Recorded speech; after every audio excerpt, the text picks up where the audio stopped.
when you're on the land and you're farming, your life is full.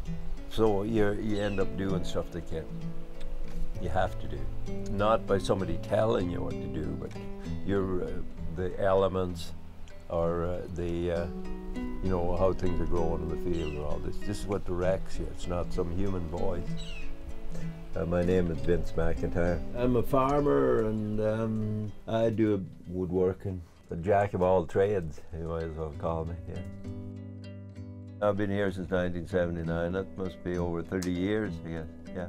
I found this place by accident and decided to camp here. It was so beautiful, the panorama of the mountains and the lake and all that, that I said, oh, that'd be a nice place to live, yeah. This is most at home I feel any place since I left the place I was born in the west of Ireland. So this is where I decided in the world to settle down. We've been industrialized on all levels, and when you have that realization, you know, we feel helpless. But if we want to get our power back and be able to do things for ourselves and not pay other people to live our lives for us, we have to be devoted. We have to learn stuff and stick with it. If you have a mortgage, you have to say and do things that you don't want to do.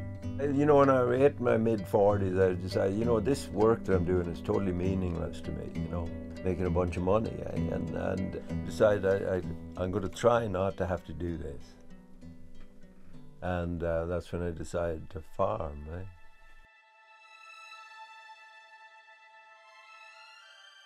I've always believed in doing things by hand. And though I find that the more mechanical advantages you get, the less need you have to communicate with people. And I think it's a lesson right in the horses. It keeps you humble. Because, you know, with a tractor, people get on a big machine and they have that power.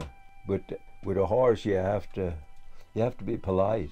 You have to ask them. You have to get their willingness and attention. And with a tractor, you don't have to do that. So it dehumanizes the whole thing. And I think that's one of the things that's wrong with industrial agriculture, is it's a lonely life. You might think that I spend a lot of time on my own, but I don't. And over the years, I've had a number of people that come work with me, usually informal, that they come and some of them stay and some of them don't. And that's the way I find the good in humans, the people I work with. I find out who they are and what they're made of. And I might seem harsh on people and hard on people, and I am, and I'm never going to be different. Because I demand your attention. You know, this isn't something that you might play at, you know, because I don't play at it, you know. I got run over with my horses and smashed up, and I got up and I kept doing it, yeah. So it's, to me, life is do or die, and then you're living.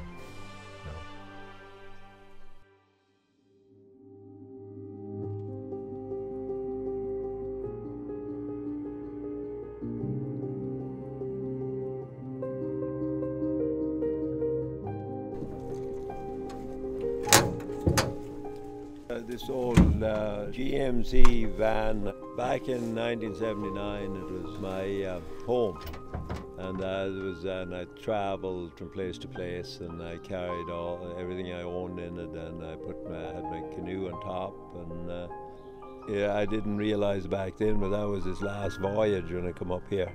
Over the years, it accumulated a lot more books, and now it's known as a library. And I imagine it's here to stay, you know. I don't think I'll ever get back on the road again.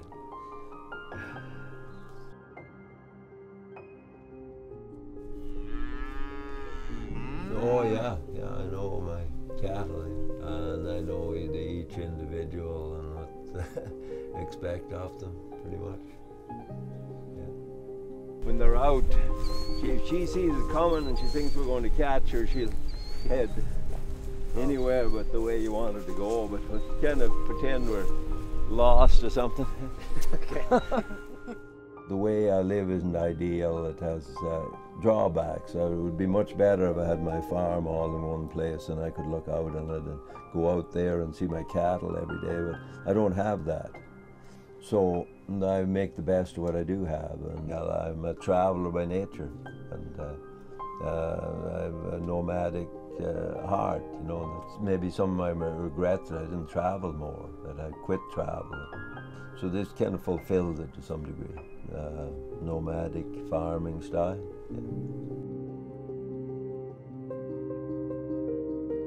Most of the work I've done here is pretty rudimentary and done quickly with power saw and salvage wood, usually with a temporary idea about it. I'd like to do more woodworking. I like working with wood. That's you can see the kind of stuff I do. It's labor and it's slow. Working from the heart and working with a sense of freedom is, you have to have the discipline to get up in the morning when you have to. You have to be courageous, and you have to put up with discomfort and all this stuff.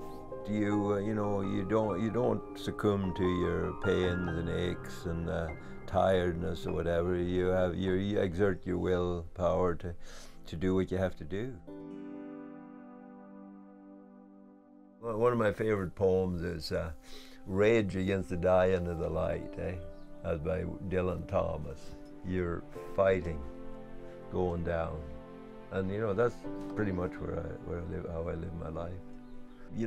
When I was on the Yukon River, I met this old man that was drifting down the river, and he was probably in his 80s, and he built himself a canoe out of 45-gallon barrels welded together, like cut in half. And it was almost like he was getting free of his life and the world and so on, so that he could end his life in a dignified way or something. And that always intrigued me, that old man had the courage to do that, because he was doing what I thought was heroic. Yeah? You don't want to get old. You don't want to die.